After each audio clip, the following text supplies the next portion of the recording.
My fellow Americans, today I want to talk with you about a subject that's been very much on my mind: crime in our society.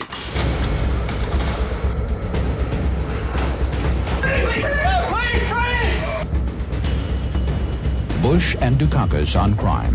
Dukakis allowed first-degree murderers to have weekend passes from prison.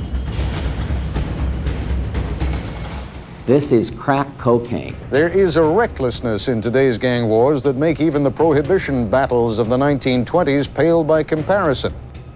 Gangs and drugs have taken over our streets. There are some 100,000 gang members. They are not just gangs of kids anymore. They are often the kinds of kids that are called super predators. I think you'll find that this legislation will pass overwhelmingly.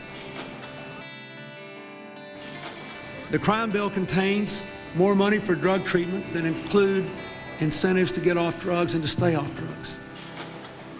And I'm proud to say that I'm giving you this certificate on your card for graduation.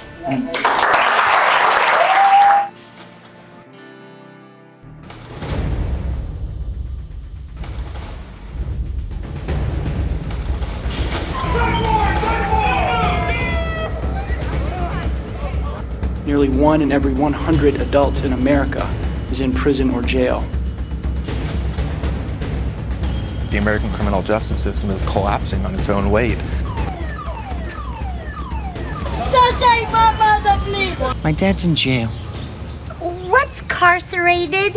And why was your dad in it? Some of the states have moved ahead, Texas in particular.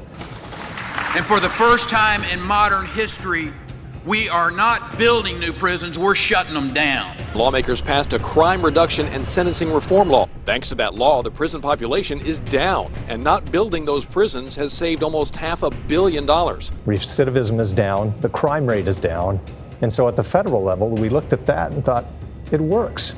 President Obama signed a new law at the White House today, meant to address two central tenets of American life: freedom and justice. It's a fact that needs to be spoken. America's prisons are broken. The good news is that we've got Democrats and Republicans who I think are starting to work together. It's really the best of Congress whenever they can forge a bipartisan compromise on an issue of fairness. Hands up! Don't shoot! Hands up! Don't shoot! I'm interested in this, not in spite of, but because of the fact that I'm a conservative. It's a rare bipartisan effort that deals with both sentencing and prison reforms. Now, while this bill doesn't solve all the problems, it goes a long way. It's not as far as I want to go. Nobody who got in prison for marijuana, for example, that should be a misdemeanor. They should be out and their record should be expunged. I will make sure that we don't just do the First Step Act when it comes to criminal sentencing. We're not finished. It's entitled The First Step. What's the second step?